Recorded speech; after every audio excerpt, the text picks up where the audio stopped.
ಲಾಲ್ ಬಹದ್ದೂರ್ ಶಾಸ್ತ್ರೀಜಿಯವರ ಸಾವು ಇವತ್ತು ಸಿಕ್ಕಾಪಟ್ಟೆ ಡೌಟ್ಫುಲ್ ಆಗೇ ಇದೆ. ಯಾಕಂದ್ರೆ ಶಾಸ್ತ್ರೀಜಿಯವರ ಪತ್ನಿ ಶಾಸ್ತ್ರೀಜಿಯವರ ದೇಹ ನೀಲಿಗಟ್ಟಿರೋದನ್ನ ನೋಡಿ ಇದು ಕೊಲೆ ಅಂತ ಆರೋಪ ಮಾಡ್ತಾರೆ.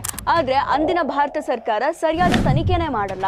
ಅಷ್ಟೇ ಅಲ್ಲದೆ ಅಟಲ್ ಬಿಹಾರಿ ವಾಜಪೇಯಿ ಅವರು ಶಾಸ್ತ್ರೀಜಿಯವರ ಸಾವಾದ 1 ತಿಂಗಳ ನಂತರ ಸಂಸತ್ತಿನಲ್ಲಿ ಹಲವಾರು ಪ್ರಶ್ನೆಗಳನ್ನ ಮುಂದಿಡ್ತಾರೆ. ಆದ್ರೆ ಅಂದಿನ ಭಾರತ ಸರ್ಕಾರ ಸರಿಯಾಗಿ ಉತ್ತರನೇ ಕೊಡಲ್ಲ. ಜೊತೆಗೆ 1970ರಲ್ಲಿ ಒಂದು ತನಿಖಾ ಕಮಿಟಿಯನ್ನ ಮಾಡಿದ್ರು ಕೂಡ ಯಾವುದೇ ಪ್ರಯೋಜನ ಆಗ್ಲಿಲ್ಲ. ಯಾಕಂದ್ರೆ ಮರಣೋತ್ತರ ಪರೀಕ್ಷೆನೇ ಆಗಿರ್ಲಿಲ್ಲ, ಯಾವುದೇ ಸಾಕ್ಷಿಗಳು ಕೂಡ ಇರಲಿಲ್ಲ. ಇಂದಿರಾ ಗಾಂಧಿ ಅವರ ಸರ್ಕಾರ ಈ ವಿಚಾರಕ್ಕೆ ಸಾಕಷ್ಟು ಮಾನ್ಯತೆಯನ್ನೇ ಕೊಡಲಿಲ್ಲ.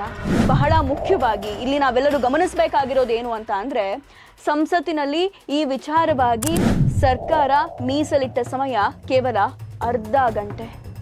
ಒಂದು ದೇಶದ ಪ್ರಧಾನಿಯ ಸಾವಿನ ಚರ್ಚೆಯ ಕುರಿತಾಗಿ ಸಂಸತ್ತಿನಲ್ಲಿ ಕೇವಲ ಅರ್ಧ ಗಂಟೆ ಸಮಯವನ್ನ ಮೀಸಲಿಡ್ತಾರೆ ಅಂದ್ರೆ ಸಾಕಷ್ಟು ಸಂಶಯಗಳಿಗೆ ಇದು ಎಡೆ ಮಾಡಿಕೊಡುತ್ತಲ್ವಾ?